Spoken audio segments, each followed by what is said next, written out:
because I've seen some shit. That's pretty normal for these days. These days of chaos. We've all seen some shit now. Seen some shit.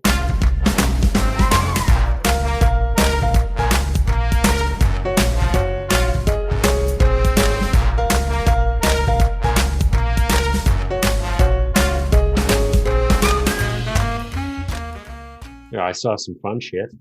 I saw some weird shit, and I revisited some old shit. Now you got up to you were busy on the weekend, so you didn't have time for shit. Not much shit, no. No, just flinging shit, moving shit, doing shit. Well, just moving shit mostly. Moving shit, dropping it off. Dropping it off. That's what you want to be doing. That's healthy. Leaving it behind. Dropping shit off, getting rid of shit. That's the only way you can deal with shit. If you're taking on new shit, bad deal. Yeah, it's always good when you move one of your kids and then you leave their shit where they moved to. Yeah. And you walk away. You say, enjoy your new shit. Yeah. I'm out. Yeah, that's right. Yeah, it's an interesting moment when your kid finds a place to store their shit. Oh, happy for you, kid. Oh man. Yeah. Well, I don't know. I've been up to a few things. I got the 3D printer running again. Did you print some shit? I printed some shit. I'm making shit out of other shit. But and now I'm filling up my garage with shit. And I'm hoping that I can take that shit and I can just pack that shit up one day and I can send it off to someone else. And they're gonna enjoy that shit and I'm gonna let it go. Release it into the world like that shit on Ren and Stimpy. Do you remember that one? No, but right now I know Mr. Leahy would be pretty happy with this shit talk. He'd be telling us about the shitstorm. The shitacane is coming? Yeah, the shitacane's coming, Bubbles. Sometimes you just have to unleash a shitstorm. Yeah, just profanity. Just to get it out there. I'm feeling in a happy mood, I guess. That's why this shit's coming out. Mm-hmm. But, no, I don't know. I've been farting around. I've been popping around the old pop culture, Tim. I showed, because I'm a responsible parent, I showed my youngest daughter the Zack Snyder Dawn of the Dead from 2004. The really hyper intense one where the zombies run. I've never seen that one. Oh, it's an enjoyment.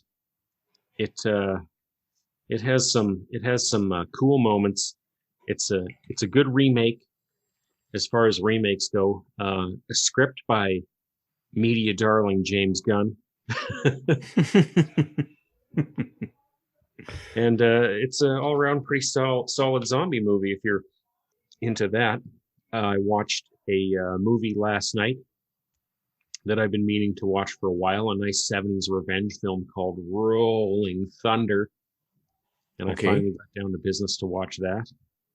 You don't have to say it like that. I just did. Rolling Thunder. Rolling Thunder, yeah. It's a revenge movie. This guy comes back from Vietnam, and Roscoe P. Coltrane from Dukes of Hazzard, if you remember watching that when you were a kid, the original Roscoe, not the guy from the newer one. He's the bad guy. He's a bad guy in it, and he says some cuss words. And hearing Roscoe P. Coltrane say cuss words when I'm only used to hearing like the more good-natured Roscoe from the Dukes of Hazzard TV show, it was a little unsettling. It was probably the most unsettling part of the movie, and there's some horrific violence in the show, so I got a kick out of that. All I remember is him babbling a bunch of nonsense and throwing some cuckoos in there from the original show. Yeah, this is like that, except he's got like a gang of heavies with him, and they'll shoot you dead. They're not messing around, these guys. And they horrifically maim some people, and they're all about the Benjamins. These guys, they're rough customers.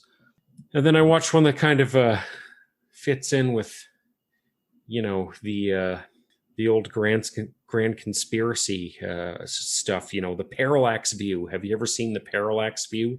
Haven't seen that either.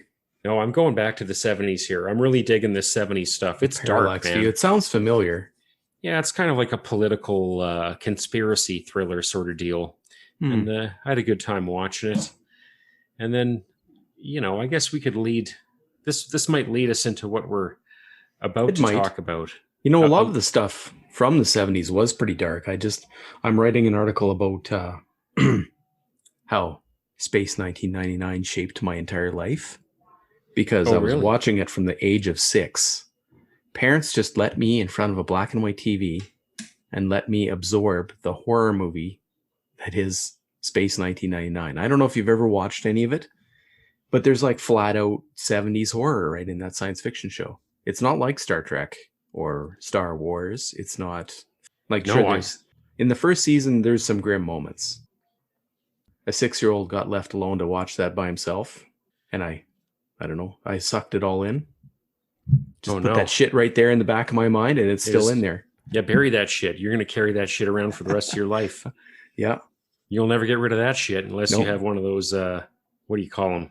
Lobotomies and shit. Well, either that or I gotta sign up with Mr. Cruz there and go for some brainectomy stuff from their Tom religion. Cruise or Yeah, Ted Cruz?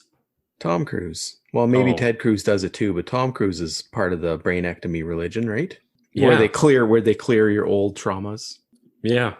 Or I The could other just one's go to a just psychiatrist the. and Maybe talk it out. that's blasphemy, Tim. You're treading on dangerous territory. Every time I'm feeling bad, I just go scuba diving in the Galapagos Yeah. Islands. That always makes me feel better. You don't watch Tom Cruise and think about what his religion's about? Uh, well, I've read up on it, but It's not all about aliens. It's also about removing trauma from your subconscious mind. yeah, I did that, or I gathered that, and then you do that in the presence of someone else, and then Yeah. they leverage you for all you're worth to not It reveal your. is. Yeah, exactly. And it is also about being an alien soul from another planet. But everybody that's watched South Park knows that. Yeah, There was that but excellent episode of South Park that explained the whole religion in about 5 minutes. oh, it did. Totally accurate, I'm sure. With the blinking subtitles. Now, That's right. wasn't one of the guys in the show? No, he wasn't into that stuff. He was into something else. Yeah, one of the guys was into something else. But they really they do a hot job of taking down just about everything. Yeah, see, now what we're going to talk about today, they wouldn't even bother with because it's considered a parody religion, so it wouldn't be any fun to make fun of it, right?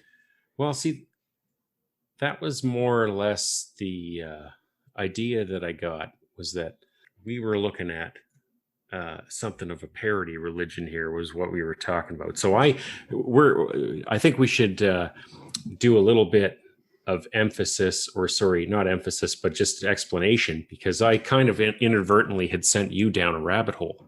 And I don't even remember what started it. Yeah, I sent you down a rabbit hole. So we were discussing another topic that we were going to do, but I thought it was a little bit too nuts. Like, it was too linked to a few other things.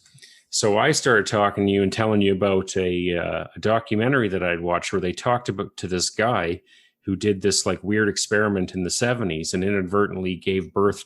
He was trying to discredit conspiracy theories because he thought they were absurd. And he wound up launching one of his own that was so pervasive it still remains to this day. And in researching this, you kind of found out some more stuff about some of the other stuff this guy had made up. And we thought it was pretty interesting. So we thought we might just kind of talk about it a bit and see what it's all about. So what we're talking about is Discordianism, which is in roughly the worship of Eris, or Discordia, the goddess of chaos, or the idea of her. It seems to me that nobody actually believes, or hardly anybody believes in the actual goddess. They're just choosing to believe in her or talk about her. Is that your take on it? Well, They've written a few books about it even. Okay, so for right off the hop, I'm just going to say that, one, I neither endorse nor believe in any of this stuff, and number two is I don't really know a whole lot about the ins and outs of it. So as far as I'm aware of, they base their beliefs that there is a goddess named Eris, who's an actual Greek or Roman god, Mm-hmm. and she's responsible for things like chaos and yeah, pretty much chaos. She's But one thing that has to be clarified is by chaos, they don't mean chaotic evil like in Dungeons and Dragons, or they just mean disorder. disorder. Like if you walk in and all your shit is all over your house, that's chaos. Or if one wall's blown off your house, but that's not evil, that's just disorder. So right? That's right. So this group, or I guess if you want to even call it a group, because I think it's just, I don't even know that there's nothing really to practice here. There's nothing really. It sounds like they totally they totally encourage the growth of sects of the group or splinter groups, which usually consist of only one or two people maximum. Oh yeah. So they're all like, go ahead, break this shit up. That's right. Okay. Schisms and cabals, that's what they're calling them here. Oh yeah. But one thing is, every single man, woman, and child on this earth is a pope. A pope? According to this religion. And at one point, they were handing out official pope cards that you could reproduce and distribute freely to anyone and everyone, it says here. And it's not, you don't become a pope because you have the card. It just lets you know that you are a pope. And apparently, if you're a pope, you can canonize a saint of anyone or anything. So a pope can canonize a saint. Yeah. So now who gets to decide whether or not you're a pope? Well, you're just already a pope. Yeah, exactly. So you just get to make whoever you want a saint. Yeah. This sounds like chaos. I love. What could go wrong? Well, nothing really. In its own rules, there's nothing that can go wrong. You remember I mentioned They Might Be Giants song called Everything Right Is Wrong Again? Yeah. Discordianism. I never even realized that one of my favorite bands, their music is basically a Discordian kind of music. In fact, certain songs of theirs, they would just go out of their way to just play all their instruments wrong for the last half of the song on purpose and make them really discordant. Lots of stringed and wind instruments just blasting her away off tune, off kilter. Now, in looking into this, you discovered that Die Antwoord is also. Are they down with this stuff too? Well, I don't know about Discordianism so much, but it's linked with chaos magic. Okay, now I don't know anything about this. What is chaos magic? I don't know enough about it yet, but I plan on studying it up because it's pretty interesting. One of the things you do in chaos magic is you may create a sigil, and you want to keep it secret what it means. And it's basically, it's like your personal symbol that's going to help you accomplish, goals. And that's part of chaos magic. But I don't know, chaos magic reaches pretty deep. It goes all over the place, I think. It's kind of based on Aleister Crowley's stuff from earlier centuries. So you must have heard of him before. He's he's an occultist. Yeah. That's my broad understanding. I mean, I think I've read a fictionalized version of him in maybe some Neil Gaiman books or something like that. So I don't think Die Antwoord has come out and talked about it per se, but they've got tattoos on their bodies in some of the videos that appear to be chaos magic type tattoos. So now, we're going back to the 70s again, according to Wikipedia, which is of course, the ultimate resource. Chaos magic comes from the 1970s in England, drawing heavily from the philosophy of artist and occultist Austin Osman Spare. And it's sometimes referred to as success magic or results-based magic, which claims to emphasize the attainment of specific results over the symbolic, ritualistic, theological, or otherwise ornamental aspects of other traditions. So basically, they're looking for results. They don't care about whether your ritual's like the same as every other ritual that's ever been made. They actually come up with their own rituals on the fly because that's going to be more true to you and more chaotic, of course. So, and also they reject the existence of absolute truth. So there are no, I don't know what that means. So there are no facts. There are no concrete facts. Well, at least as far as their beliefs go. Like I think they believe that reality's real.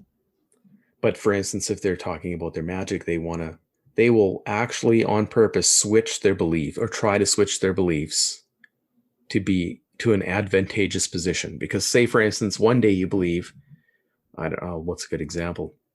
And this is just how I'm understanding it, an outsider's point of view. It sounds to me like one day they might go, the secret is real. And today I'm going to use the secret to my advantage. And then tomorrow they might believe an entirely different thing, like even Christianity, because that day Christianity is going to give them an edge. And I can automatically think of a way that Christianity can give you an edge. Sunday afternoon at about 2, a lot of churches have a nice meal. If you happen to be at that church, you're going to get food. Yeah, but you could just do that anyway, couldn't you? You could, but you probably won't unless you at least hold the line a little bit, right? I mean, when's the last time you went to church for food? Never. Exactly.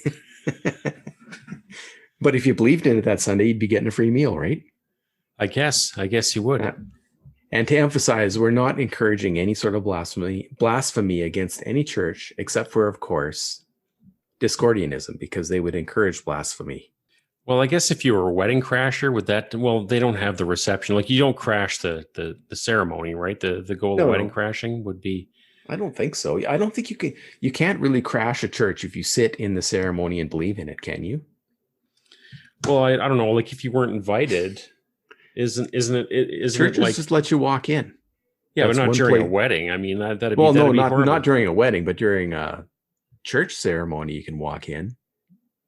I don't know. I'd be that guy just wandering into a church. It'd be like, does anyone object? I'm like, yeah, totally. And then I'd run out the door and and not even know the consequence of my actions. So okay. I've never done that. As long as you didn't tell anybody that you were the Pope, you could probably get away with wandering into any church. Oh yeah, very Discordian. Yeah. Yeah, I don't know. So they say belief is a tool, basically. The Discordians. Belief is a tool for achieving effects.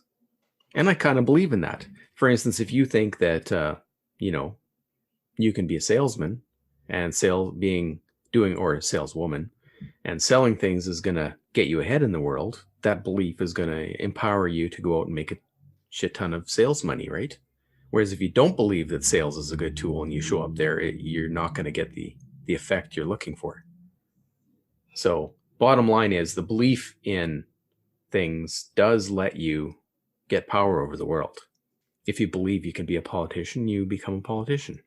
If you believe that you can use this luck magic spell to pick up this girl, you're probably going to try harder to pick the girl up, and it's a tool that has given you the courage to go try, right? And no, we're not talking about roofies. Oh, God. Just wanted to clarify that there. Well, yeah, see, I don't know. The thing that kind of piqued my interest in this was like so one of the guys who started it was, and I don't even have his name memorized because I'm terrible at this, Kerry Thornley. And that's who I saw in an interview. So they called him, he goes by the name in Discordianism, he goes under the name of Omar Khayyam Ravenhurst, mm-hmm. Or simply Lord Omar.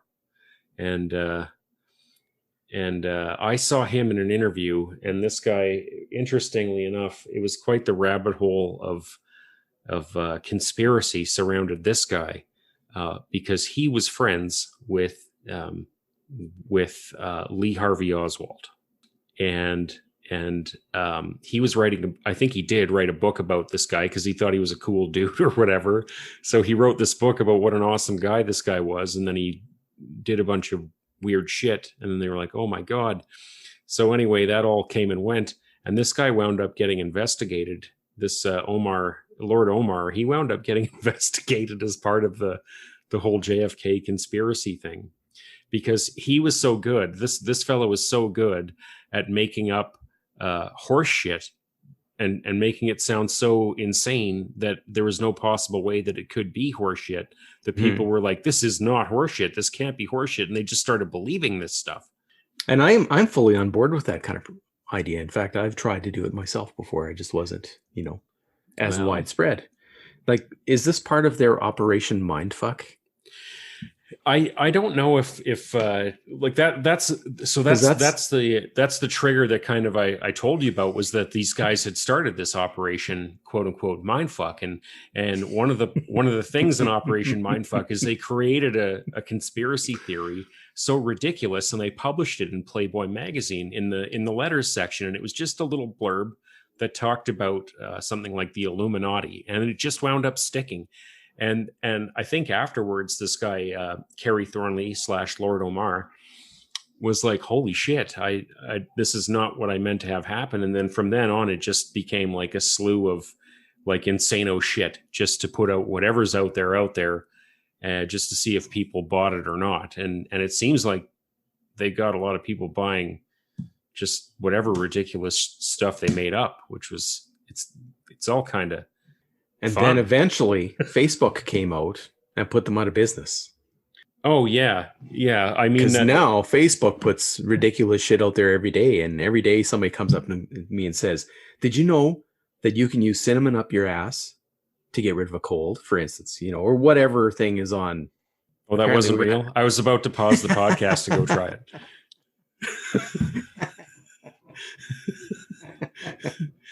Hold on. How do you know we didn't pause? I just got back, everyone. It doesn't work. I just got back. It doesn't work. Tim edited this. Don't try it. No. Yeah. That's not We don't true. even want to go any farther into what kind of a shit storm that caused. We're going to have to put a disclaimer in front of this one for sure. Oh, this is just chaos magic here. That's right. And I don't understand it. So, well, I believe in you. You're going to get it. You're a pope. I'm a pope. I've just granted you the sainthood of in regards to Lord Omar. Now, so the funny, you're onto something here, because now we're in kind of an age where you can just put out whatever ridiculous stuff is out there, and whether it's true or not, like, kind of people repeat it. And there are people I know who spend like an inordinate amount of time trying to disprove everyone else's crazy stuff that they're putting. Well, not crazy stuff, but wrong, factually inaccurate stuff, we'll say. Yeah. And they can't. Well, you can't. I mean, you can, but I mean, you can prove it, but it doesn't matter because no one will listen. Yeah, I mean, you can't. I mean, I love it if you could just control people's minds and everyone told the truth all the time, but it's not the reality that we live in. And I think I gave up. I just embraced the chaos a long time ago, and I think I gave up on. Maybe I used to be one of those guys. I don't know, but now I don't. If you want to believe that cinnamon, and you put it up your ass and it gets rid of your cold, as long as you're not putting it up my ass, I guess we're all right. You can do it. I'm not going to stop you, but you shouldn't do that. Consult a doctor, or at least a pope. So, getting back to D. Antwoord for a second, did you look at the tattoos? No, I sent you a couple pictures of. So they used hand poke tattoos, I believe. At least some of it was, which is the old school. Right, that's not with a machine. That's I believe that's with a needle in your hand or a sharp stick. I'm not sure exactly how that works, but anyway, the old guitar string method. You create the tattoo without a tattoo machine, so it leans towards prison style. Okay, you did send me these. Yeah. I'm looking at the one right now. He's got kind of like a star kind of thing. It looks like kind of a Pokemon character on his hand.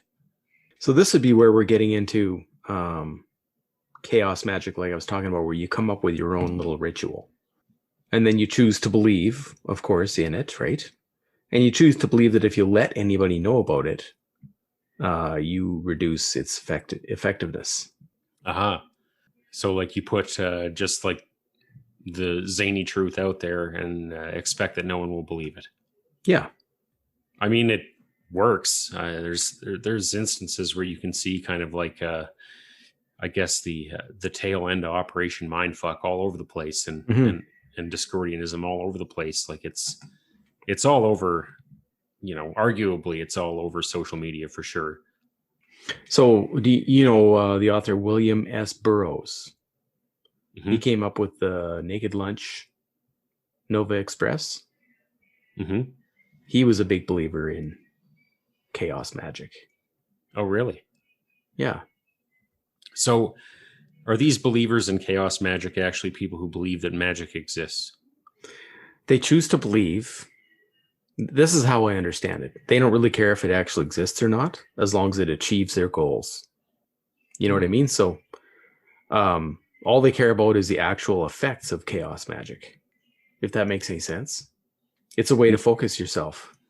So, so they don't believe that, they might not believe that the magic itself exists or that people need to believe it exists in order for them to be validated. They just kind of like, well, there's the results of it, so that's cool. That's enough for me to. Well, some of them really believe in synchronicity. And if you know what that means, synchronicity would be, for instance, right now we're talking about white rabbits. And then I open the door and there's a girl with a tattoo of a white rabbit on her shoulder, say, or whatever. Hmm. The You know what I mean? Matrix. Yeah. Yeah. So that's a synchronicity moment, except for that one was planted. But after this, after this episode, whoever's listening out there, uh, tomorrow or tonight sometime, and you happen to see a white rabbit, that's a synchronicity event because we just talked about white rabbits, and then you go see a white rabbit. So now there's two ways that you can see that working, and it doesn't matter. And this is kind of chaos magic. It's in pop culture already. Like it's a what's the word? It's a popular belief already because a lot of people believe in synchronicity, right? Now, Things happening for a reason, sort of stuff. well, it may or may not be happening for a reason. You might be just tuning your mind in to look for it. Like for instance, you're thinking about buying a gray minivan, and then next thing you know, everywhere you look, everybody's got a gray minivan. That's a Mm. bad choice because most of us are not going to buy a minivan. But you know what I mean? Like say you're going to buy, you're thinking you want to buy a Tesla. Everything you do is aimed at information on Teslas, and you're looking everywhere, Tesla, Tesla, and you find out all this stuff about Teslas. That information was already there. You just weren't paying attention to it before because you weren't looking at Teslas, right? So you didn't notice the fact if one drove by. Unless you hate them, then you might also notice them, but you know what I mean? Hmm. So it's like tuning into it. Now you can either choose to believe that there was no Teslas around you before and the magic is really working, or you can choose to believe that they were always there and you just didn't notice them. But either way, it doesn't matter because you got the effect you wanted. You now see Teslas. Doesn't matter if it's real or not. It's real to you now. Yeah, it's real to you now. So I guess the magic works, right? Could be. Could be. I don't know. It's they're all just kind of to me, this is what it seems to me is like these guys were counterculture guys, and they wanted to do something cool in counterculture, Yeah. and just see what's stuck. And here's something that I found while I was looking into this stuff is Fnords. And I don't know if I'm saying that word right, but it's spelled Fnord, right? Mm-hmm. So now a Fnord, that's a placeholder word because the real word is invisible because it's a propaganda word. So apparently, according to this part of Discordianism, these Fnords are words that the government has brainwashed into our brains so that whenever we see them, we feel fear, anxiety, uneasiness, but they're actually invisible to us. So every time you go on the internet, there's going to be a Fnord word right in front of you, making you feel upset. But you can't see it because you've been brainwashed to not actually be able to see it. This is some they live level shit. Exactly. Now, guess where they never put a Fnord word? Where? In advertising. So you automatically, your like brain's all uneasy and upset, and then you're like, oh, there's a safe spot, an ad. There's no words in that, So your subconscious mind makes you look at ads, and then you love those because they don't make you feel uneasy. I love the idea of Fnord words. Now, if Discordians, they just drop the word Fnord at random spots in their writings on purpose as a ridiculous word to spread chaos. I think it's all pretty ridiculous. I'll tell you, it's a hell of a good time though. Like they've got their own calendar. I'm looking at that right now.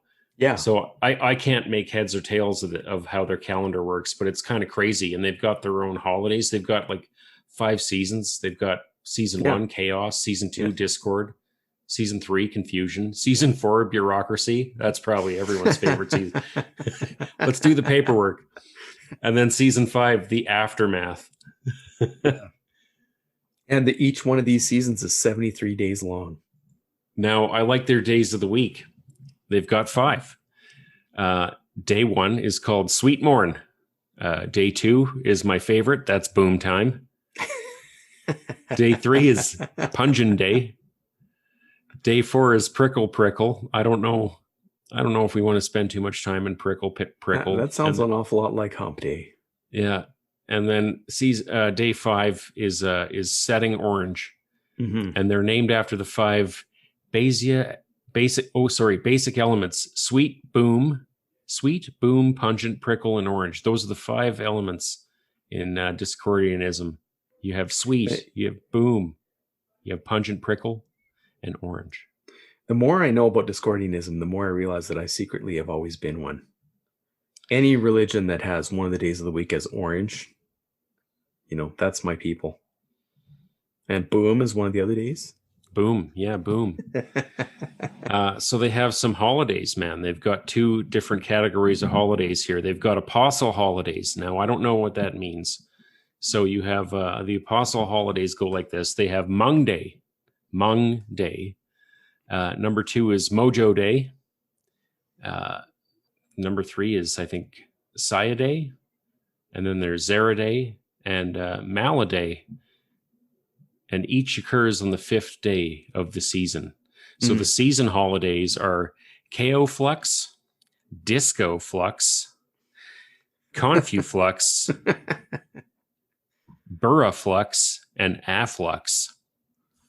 Oh yeah. And on Afflux, you just get inundated with phone calls from Ben Affleck. I don't know. No, I just made that up. I think Buraflux has got to be the worst holiday, because on that day you probably have to do paperwork all day. It might be that. Now, you have another one here. You have another big holiday. So there's one that occurs every 4 years and is inserted between the 59th and 60th days of the season. And it's called St. Tib's Day. And we don't know who St. Tib is. Do we know who St. Tib is? It doesn't. I don't know. It just happens to coincide with our leap year. What do you know? Now, we don't know who St. Tib is, and for all I'm seeing here, there's just evidence that they just made that guy up. It could have been their favorite dog. St. We Tib, don't know. Yeah. This is, I don't know. It's all over the place. It's kind of fun just to look at, though. Like I mean, it seems just kind of silly and fun, like a Monty Python sketch or something. Camping's Day. Saint Camping's Day. That sounds like a fun day. That's a day to make end of days predictions, and share them in social media. Oh, really? So these are newer ones? I guess so. Multiversal Underwear Day, August 10th. I guess we could add our own holidays here. We're both popes now. That's right.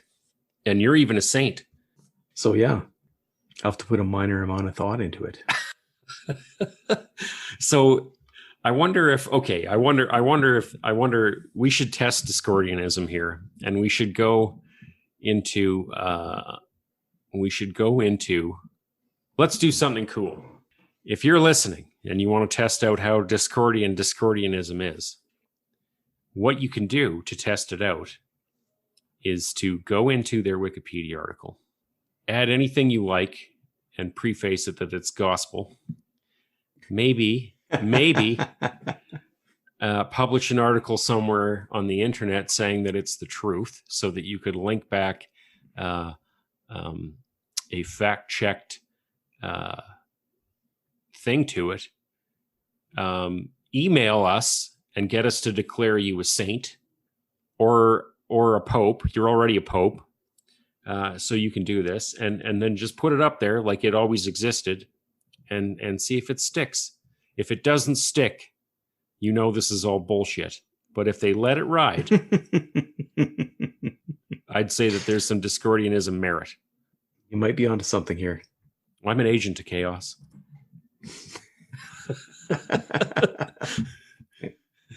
So now we're going to get to the Black Iron Prison. One of my favorite concepts ever. I watched an interview with Philip K. Dick. I can't remember what year it was, where he, in front of cameras, told everybody that we were in the Black Iron Prison and that really we were all living inside of a computer program. And this was like from early 70s that he said this. It sounds like he was a Discordian. He might have been. That guy was certainly ahead of his time. One of those weird brains that just, you don't know where it came from, right? The Black Iron Prison. I've never heard of this. Well, his theory was that we were trapped in this Black Iron Prison made of bars of things like the government and rules and, and that we couldn't see what we were trapped inside of. But he had a lot of, disturbing thoughts like that. Well, wouldn't you know, if you do indeed Google the Black Iron Prison, there is a paper written by Discordians about it.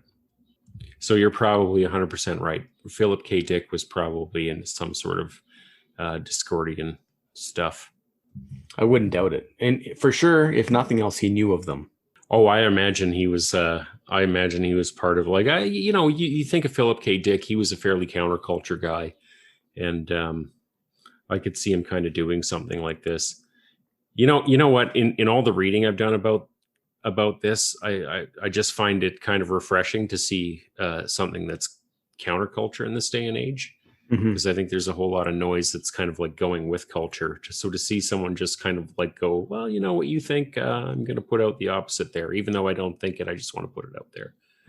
It's kind of refreshing to see. So this is what Philip K. Dick said: the perfect description of the Black Iron Prison is a time-forsaken place blending past, present, and future, buildings cast in wicked black, where the alien from sci-fi movies of that name might call home. He didn't specifically say that, but that's like his vision of it, right? The Dark Tower. Yeah. Hey, where Darth Vader lives. Well, you never know. But, now that we've researched this, Tim, like I've searched this on the internet, you've searched this on the internet. How many watch lists are we on now? I don't know, probably no more than I usually am on for some of the things I search up. Well, I haven't. You think there's a watch list for Discordians? I don't know. I don't know what there's. You know what? Before the internet existed, there was like the rumors of a watch list if you took Catcher in the Rye out of the library, that your name would go on a list somewhere. But back then that was impossible, whereas now it's actually feasible. Well, they had computerized library registries. Like, I mean, it was kind of a far-fetched conspiracy theory, because when I first took books out of the library, you had to get a card, and then they put the card in another little file folder. And then when that day of the week came up, they'd pull your all the cards out and go, "Oh, your books are late," and that's how they did it. But I don't know that there was maybe a group of men in black who traveled around the libraries looking for who pulled out Catcher in the Rye. The library policeman. Yeah, or if they phoned around. Like, that's a story. That's a Stephen King story. The library policeman. I don't know that I've ever read that one.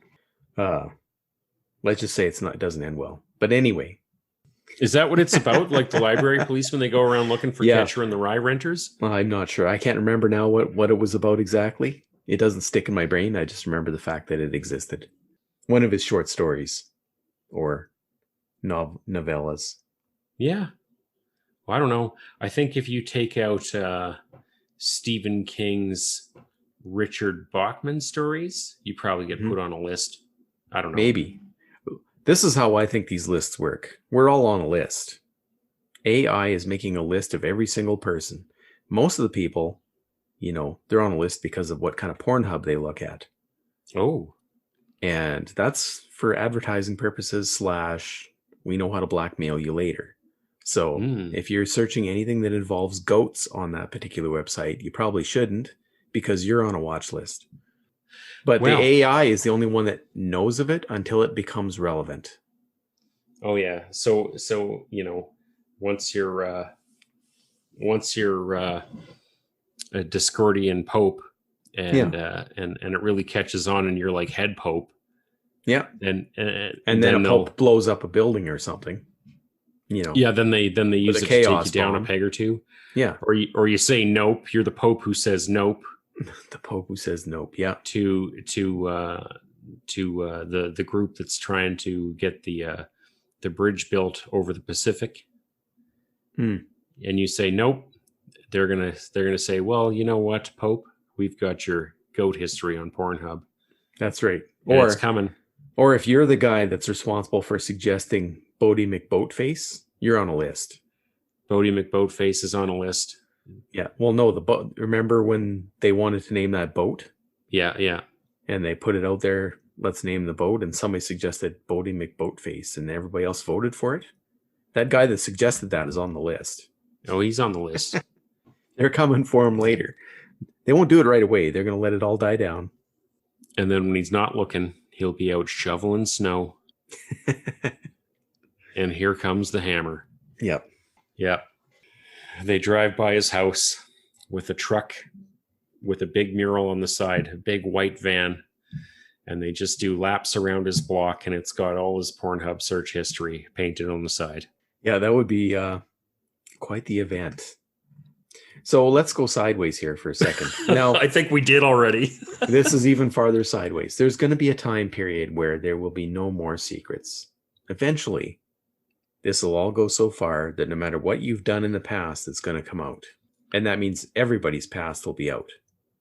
Unless you're insanely rich and you can somehow hide from it, everybody's going to know every twisted thing you've ever done. All they need to do is pay enough money for the search. So how are we going to live in that world if we don't start being honest right now? Well, I don't know. There's honest, and then there's I don't know. I have arguments with people about privacy all the time because I think as a human being, you're entitled to a certain level of respect of your privacy. And I don't think that you're going to want to be particularly honest about 100% of everything that you do in your life. I think you're, a free person should have some level of privacy. You know what I mean? So I don't know.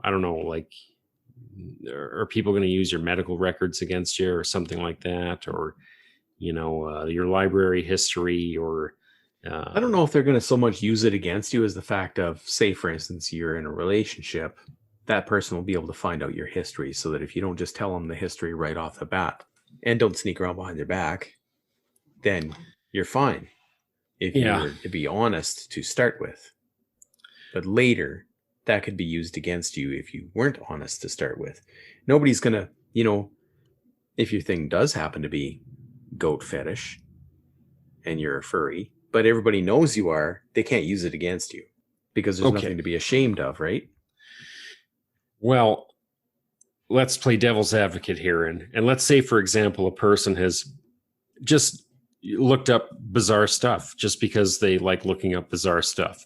Like there are people out there that just want to know, little bits about every, maybe they want to be a good conversationalist or fun at dinner parties or whatever. So they get on the old Google machine there and they search up all kinds of whack ass shit. Now that shows up in your search history. However, a person is not interested in any of that stuff. I think search history is a little different than multiple found records of your phone having gone near the goat farm over and over and over again. That's different. So searching up goats a couple times, no one's going to notice or care. I can't for the life of me see how anyone would think this is a good idea. Which, knowing everything? Well, just being able to or goats. I think if you're sitting here right now going, yeah, I'd totally like to know like everyone's history and what they've done and where they've been and everything like that, you should fuck off because you're an idiot and an That's asshole. true. But the And problem is it's going to happen anyway, just like most things in the earth. that's disgusting. Like I just don't even want to. I don't even want to confront that sort of reality. I mean, my argument is people always say, "Well, I have nothing to hide," and I'm like, "Really? So you're going to let me in your house when you're not home? Oh, you'll just leave your house open. Why even lock your doors? Just let me in there. If you have nothing Mm-hmm. to hide, you can just let me wander through your house when you're on vacation for however long I want, and I can look through all your shit." Well, no. Well, obviously, what do you have something to hide? All of a sudden, you have something to hide. It's very suspicious. But nobody really has anything to hide, really. Like, but you just want privacy, and that's the thing. When you move like, since I don't know, we've seen sort of this thing like a movement away from sort of any sort of privacy, and I find it disturbing, and it's all done under the guise of something, one Mm-hmm. reason or another, right? And it gets eroded and chipped away one thing at a time. You have to do this and you have to do this, and now you have to do this, and you have to tell people this, and the next thing you know, you're right, we're probably going to get to the spot where it's just like expected of you just to like flop out a bunch of bullshit that whether it's true or not, and you just have to like go through some sort of weird Reveal party. well, it sounds an awful lot like confession, right? Like Yeah. when I was a kid, I Well, used to have to be forced to do that, and even if I didn't have anything to confess or feel guilty about, I'd have to go in and do this thing in this little dark room and just tell some stranger that I just made up a bunch of fucking horseshit, and then next week I could at least tell them that I lied about all the horseshit I made up the week before, right? so really what we're getting down to is guilt, because now you're talking Catholic. Well, I think Right. this is what you're talking about So, here too, yeah, right? so here's the other thing to it, though. If you just happen to love goats and you're not hurting any goats, and also you're not guilty about it, you don't feel ashamed of your love of goats, no one's got anything on you as long as you're not hurting goats, right? Yeah, Because but you got no shame about it. So you're like, yeah, I was at that farm and I did pet some goats. okay. So what happens when someone goes, "Well, prove to me that you're not a goat lover in the literal sense." But in this world, they'll have video of what you actually did too. So if Will it's they? something to be ashamed of, well, yeah, we're talking ultimate. Imagine far enough in the future where they basically could open a wormhole and take a picture of anything anywhere. No, this is science fiction. Like, you lost It me. It's is. never going to happen. It is. Well, maybe not, but just imagine that world, because they're going to get enough cameras out there in the world that unless you have some sort of a electronic blocking device to blank them out, then you could already. It's to the point where at work, where I work, you could be on camera at any time, and sometimes you are. Well, Right when you walk out into the area where everybody's working, you may be on camera. So, say for instance, you are way too far from the bathroom, and you're a dude who likes to just leave himself behind a building, you might get caught. It's happened. And then when they catch you, you're like, well, I'm just a lazy asshole, so I just walked behind this building. Like, what are you going to say? yeah. I mean, And it's their property, so how are they not? I'm not necessarily talking about in your house, because in theory you're going to be able to control your house somewhat.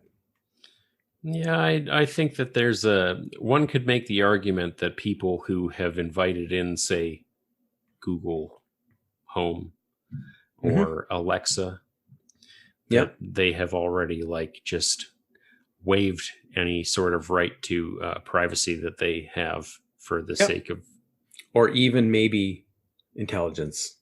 they're pretty creepy. I know I have a smartphone, and I know it's listening to me right now. Fuck you, smartphone. And But in theory, depending on which company you're with, they only use it for good. well, you have to believe them that they do. Yeah. And if it was run by Google, I don't, because they put the word evil in a sentence once. So are you referring to their company motto of "Don't be evil"? yeah. Yeah. What did it say? Don't Don't be evil. No, Yeah. no. Don't be evil. You're saying that there's a period after the don't? Yes. Don't, period. Be evil! Exclamation point. Well, now that I have your permission, I'm going to. And Alexa never said anything like that, but we just know. Well, you know, the observable behavior it speaks for a lot. The thing is, you know, so say you're sitting in front of your TV and you have arms. If you don't have arms, yes, you need Alexa. But say you have arms, say the remote is right beside you. You can pick up the remote and go click, click, click. Or you can say, Alexa, let's go through a long, complicated ritual of me talking to you until eventually you do what I want, which will take just as long as if I picked up the remote, but I'm too lazy to move my arm. So I don't understand the point. So I have it disabled. You have an Alexa? We have a Fire TV with a disabled Alexa built into it. Ah, okay. It's probably still listening anyway. Yeah, I have a feeling that that's kind of what they do. Well, even the smart TVs, like if you buy I was reading an article, or I was listening to something where they were talking about the price of televisions, because I was looking at getting a new projector or something like this for my movie watching, and one of the things it said is like I look at these smart TVs and I don't want a smart TV, so I wound up searching non-smart TV. If that, I don't know if that's a oxymoron or if that makes me sound stupid, but I don't want a smart TV. And it's extremely hard to find a non-smart TV, for one, like a TV that doesn't have, I guess, smart technology or that's going to listen to you or know what you automatically want to watch or whatever. It's hard to find. And the reason, like, you can go out right now and you can buy like a 78-inch TV, I think, for like $400, and it's crazy, the price of TVs. But the reason that they're so cheap is that they've got back-end deals, the TV companies, to put these preloaded hardwares on. Yep. Like, you know, you got your Netflix and Amazon and all that stuff. So they load those things all up, and that makes the technology cheaper because it's being subsidized by companies to get more of their product out there.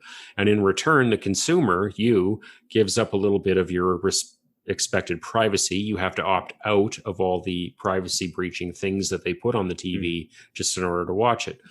So it's, you know, it's like one of those little kind of creepy things, right? Where from 1984. Well, where the TV is watching you or listening. It's exactly like that. I mean, there's no way around it. I don't have Black Iron Prison. It is the Black Iron Prison. I mean, there are so many different, you know, and you and I have had discussions about this all the time, is whenever you have these like weird, kooky ideas out there, there's always a little grain of truth, no matter how kooky the idea is. It always came from something. And it might be just like a little seed of truth or a little grain of truth, but the truth is, you know, it's a little creepy and it's out there. It is out there. It might be innocuous. It might be, you know, it might amount to nothing at the end of the day, but something creepy happened and then they made that thing that you like, and it's listening to you and telling you all the stuff. We're all a little bit... Your ultimate defense against this might be becoming a Discordianism person, believing in Discordia, because if you start going around, you know, throwing your popal decrees out there, they're not going to believe a thing you say anymore. Well, I think maybe that these guys were onto something, because when you look at this, I think you get to a point now, like I did mention that guy who created that Lord Omar there, whose name was, I can't even remember, something Lord Omar. He wound up being heavily investigated, and I think he actually had to go to court. If you've ever seen the movie JFK, the guy that Kevin Costner played, he wound up getting onto this guy pretty hard, looking for some sort of proof that he was involved in this greater conspiracy. So I think one of his defenses to any of that sort of stuff was to just put out as much nonsense as possible, because it's all just noise, right? Like everything that he puts out is just like crazy nonsense. I'm going to make a calendar on Tuesday. I'm going to make a bunch of a pseudo religion that has no rules and anyone can just join it. You know, it's just a way of kind of skirting the thing. So by all means, I think you're right, Tim. You're 100% right. And I had a really cool thing to say, all lined up on here to push on my soundboard to say how right you were, but it doesn't work apparently. So I'm not even going to try it. It's actually here, this one. and I heard it, but you didn't hear it. No, I didn't hear it. You're going to have to get a speaker on that thing. Well, shucks. Or I'm going to have to figure out. I thought I had it put that it would go through and put it into my microphone, but yeah, it's not working. It's just chaos. This thing is made by Discordians. And I'll tell you what, like this soundboard that I downloaded, it's got all these icons on there that I don't know what the hell they mean. Like some Discordian must have made this bullshit. Because I'll tell you right now, it's a shitstorm. I'm going to take it, I'm going to ball it up into a ball of shit, and I'm going to throw this shit out. Well, I think we've come full circle here. Yeah, that's one complete shitstorm. Do you think we bummed anyone out tonight? I don't think we did. I think we had a good time. So one thing that we didn't mention is that these people believe in Zen. I read that. Zen without Zen masters. Yeah, that it was kind of closely related to Zen, which I know jack shit about also. Well, they have koans, stories, and exercises, Zen exercises of a Discordian nature in this one book. And I'd like to get that book. Yeah, give it a shot. So I'm gonna have to look into that. That and chaos magic. Yeah.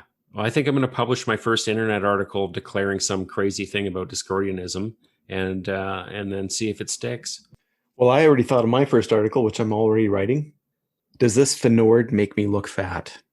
Oh, perfect. So that's what my first Discordian article is going to be called.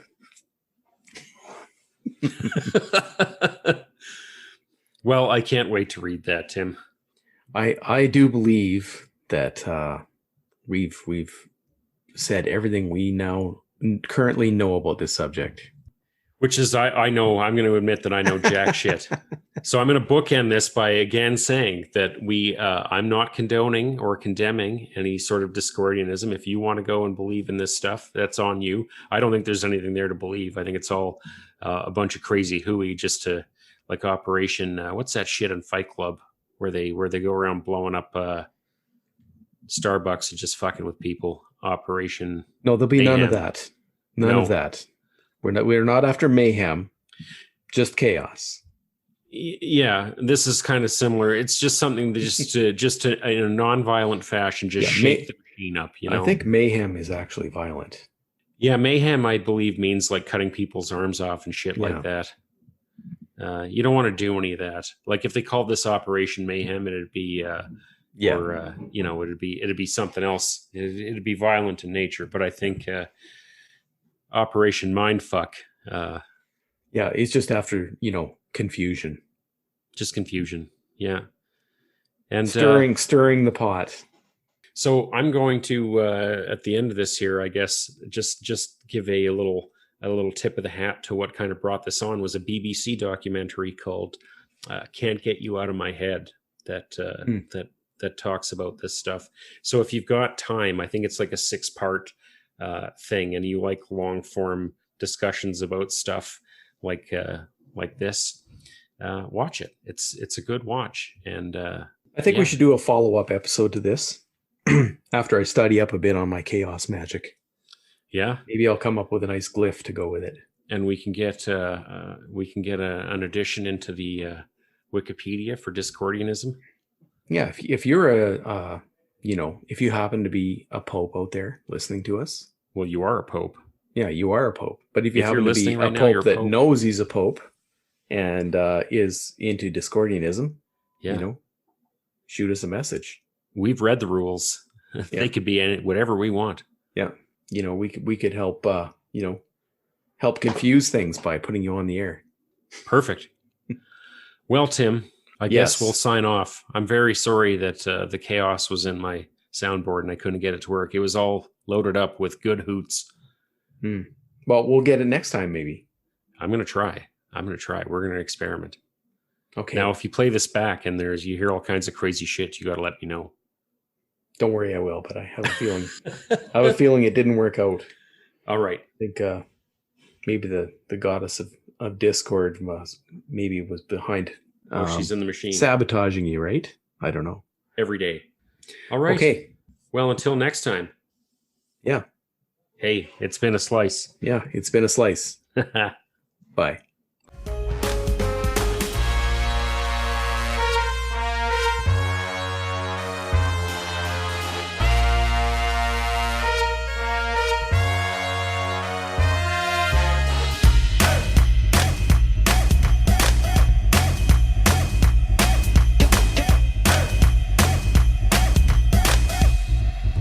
Their main thing was, we're going to make something stupid. That was their main goal, right? And they succeeded.